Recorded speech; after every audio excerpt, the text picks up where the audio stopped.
हम सब लोग मंदिर क्यों जाते हैं? मंदिर, मस्जिद, गुरुद्वारे, चर्च।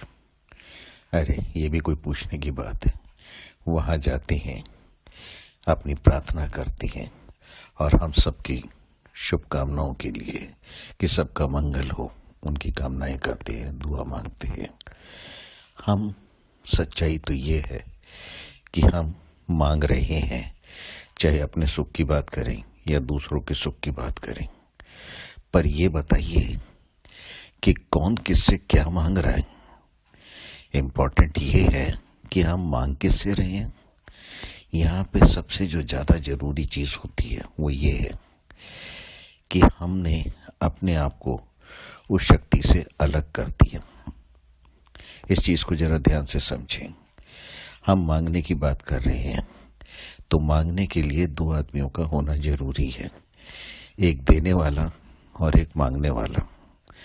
यहाँ पे जब ईश्वर हमारे अंदर ही है, शक्ति अपने अंदर है, तो यहाँ हम दो जने हुए कहाँ पे? यहाँ तो सब कुछ हमारे अंदर ही है। अगर ध्यान से देखेंगे तो जो शक्ति है वही सब कुछ है और वही हमारे को ले जा रही है, वही हमारे को सब संचालित होकर काम क्रियाएं करवा रही है। यहाँ पे जो जरूरी चीज है सबसे ज्यादा समझने की, कि जब मैं आ जाती है तो फिर शक्ति अलग हो जाती है। हम क्या कहते हैं? मैं मंदिर जा रहा हूँ, मैं गुरुद्वारे जा रहा हूँ, मैं चर्च जा रहा हूँ या मैं मस्जिद जा रहा हूँ, मैंने ये दुआ करी, मैंने ये प्रार्थना, मैंने ये मन्नत मानी। यानी आपने अपने सुख या दूसरों के सुख की कामना करी किसी और के सामने कि वो ध्यान रखें। इसका मतलब हमने सबसे पहले गलती करी, अपने से शक्ति को अलग किया। पर ये बताइए वो अलग कहाँ है? शक्ति तो हमारे अंदर ही है।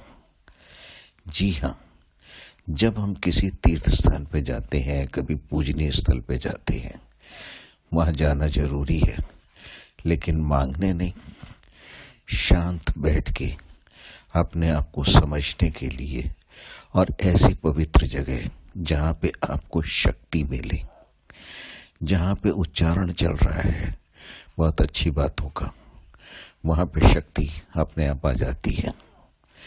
जैसे आप हॉस्पिटल जाएं, वहाँ घबराहट बेचैनी होती है, लेकिन अगर आप पूजनीय स्थान पे जाएंगे तो वहाँ पे आपको एक शांति मिलती है, क्योंकि सब वहाँ पे शांत हैं। तो उसी तरीके से हमें वहाँ जाना जरूर है, लेकिन मांगने नहीं। क्योंकि अगर हम मांगने जाते हैं तो सबसे पहले हम अपने आप से उसको अलग करते हैं।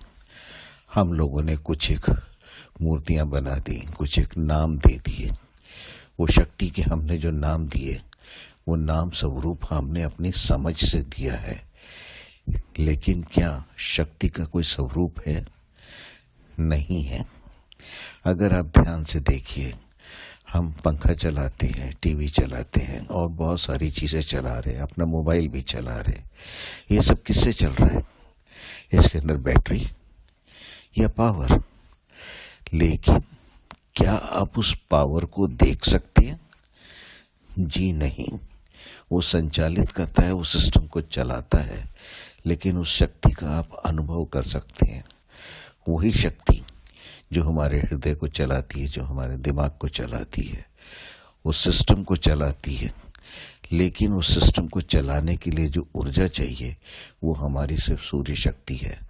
और सूर्य को अगर आप पहचान लें, तो उसकी शक्ति को आप देख लें, तो आनंद आ जाएगा। और आप यकीन मानिए कि आप अपनी ही शक्ति को अपने ही अंदर पहचान लेंगे, और उसके बाद हमें कहीं जाके मांगने की जरूरत नहीं है, क्योंकि हम उस शक्ति से अलग नहीं है, हम ही वो शक्ति हैं।